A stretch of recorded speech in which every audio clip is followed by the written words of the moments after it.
എല്ലാവർക്കും നമസ്കാരം. ഞാൻ doctor Saritha Prem, chief consultant, managing director, Dom Care cosmetic clinic.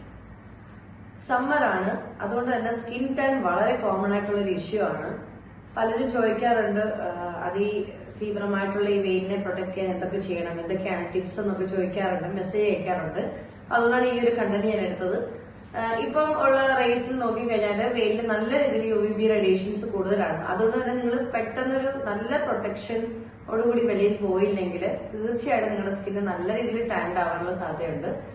പ്രത്യേകിച്ചും രാവിലെ 8:30 മുതൽ ഒരു വൈകുന്നേരം 3:30 മണിക്കകത്തുള്ള വെയിലെന്ന് പറഞ്ഞാൽ അതിന്റെ കാഠിന്യം വളരെ കൂടുതലാണ് ഇപ്പോൾ. അതുകൊണ്ട് തന്നെ നിങ്ങൾ ആവശ്യത്തിന് വേണ്ട പ്രൊട്ടക്ഷൻ നിങ്ങൾ സ്കിന്നിൽ കൊടുക്കണം. ഇല്ലാന്നുണ്ടെങ്കിൽ എക്സ്ട്രീം ആയിട്ട് ചൂടടിക്കുകയോ ഒക്കെ ചെയ്യുകയാണെങ്കിൽ നിങ്ങൾക്ക് ചിലപ്പോൾ ഹീറ്റ് സ്ട്രോക്കിലേക്കൊക്കെ പോകാനുള്ള ചാൻസസ് ഉണ്ട്.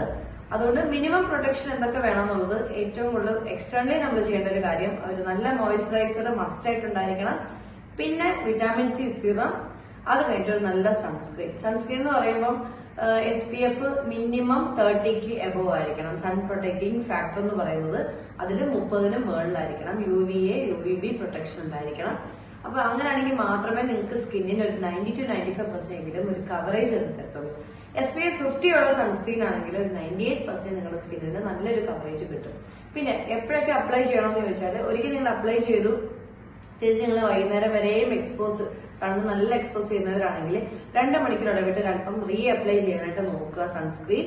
പിന്നെ ഇട സമയങ്ങളിൽ മുഖം കഴുകുന്നുണ്ടെങ്കിൽ ഒരല്പം ചിൽഡ് ആയിട്ടുള്ള നല്ല തണുത്ത വെള്ളത്തിൽ മുഖം കഴുകാനായിട്ടും ശ്രദ്ധിക്കണം. ഈ കാര്യം ശ്രദ്ധിക്കേണ്ട മറ്റൊരു കാര്യം, ചൂട് കാലമാണ്. അതുകൊണ്ട് തന്നെ നല്ല രീതിയിൽ ഒന്ന് തണുക്കാൻ വേണ്ടിയിട്ട് എല്ലാവരും ഉള്ളിലേക്ക് തണുത്ത പദാർത്ഥങ്ങൾ കഴിക്കും. ഞാൻ പല വീഡിയോസിലും റിപ്പീറ്റായിട്ട് പറഞ്ഞിട്ടുള്ള കാര്യമാണ്.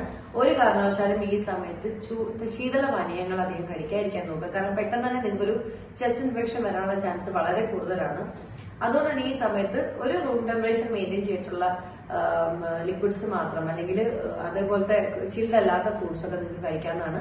മെയിനായിട്ടും വാട്ടർ മെലോണ്, അതേപോലെ മസ്ക് മെലോണ്, ഇതൊക്കെ നിങ്ങൾക്ക് കഴിക്കാവുന്നതാണ് ഈ ഒരു സമയത്ത്. പിന്നെ ഈ സമയത്ത് സീസൺ ടൈമിലുള്ള നമ്മുടെ ഫ്രൂട്ട്സ് വളരെ നല്ലതായിരിക്കും. നിങ്ങൾക്ക് നല്ല രീതിയിലുള്ള ദാഹശമനമായിട്ട് ആക്ട് ചെയ്യും. പിന്നെ നാരങ്ങ വെള്ളം നിങ്ങൾക്ക് ശീലിക്കാം ഈ ഒരു സമയത്ത്. പക്ഷെ ഇതൊന്നും തണുത്ത രൂപത്തിലായിരിക്കില്ലെന്ന് മാത്രം.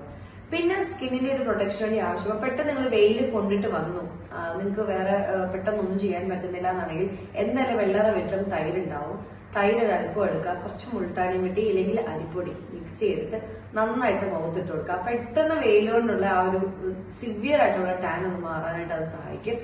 പിന്നെ മാക്സിമം ഒരു ഈവനിങ് 5 o'clockന് ശേഷം നിങ്ങൾ പ്രത്യേകിച്ച് സൺസ്ക്രീനിന്റെ ഒന്നും ആവശ്യമില്ല. അതിനുശേഷം നിങ്ങൾക്ക് നിങ്ങൾ നോർമൽ റുട്ടീൻസിലേക്ക് തന്നെ പോകാം. മുഖം കഴുകിയിട്ട് മോയ്സ്ചറൈസർ മാത്രം ഇടാം.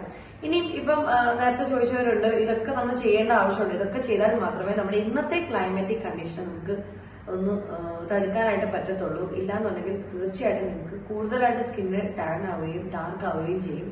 മെലാനിസിൻസ് വളരെ കൂടുമ്പോഴാണ് നമ്മുടെ സ്കിന്ന് ഭയങ്കര ടാൻഡ് ആവുന്നത്. അതുകൊണ്ട് ഇത്രയും കാര്യങ്ങൾ ഈ ഒരു സമ്മർ സീസണിൽ നിങ്ങൾ ശ്രദ്ധിക്കണം. എല്ലാവരും ഷെയർ ചെയ്യുക. മാക്സിമം ഈ ഒരു വീഡിയോ നിങ്ങൾ ഷെയർ ചെയ്യണം. അതേപോലെ തന്നെ ഫോളോ ചെയ്യുക.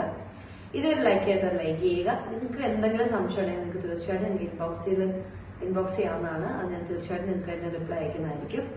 അതേപോലെ തന്നെ നിങ്ങൾക്ക് വിറ്റാമിൻ സിയോ അല്ല സൺസ്ക്രീനോ നിങ്ങൾക്ക് ഏതാണ് സെലക്ട് ചെയ്യേണ്ടതെന്ന് അറിയാത്തതുണ്ടെങ്കിൽ നിങ്ങൾ മെസ്സേജ് ചെയ്യുക. ഉറപ്പായും ഞാൻ നിങ്ങളെ ഗൈഡ് ചെയ്യുന്നതായിരിക്കും.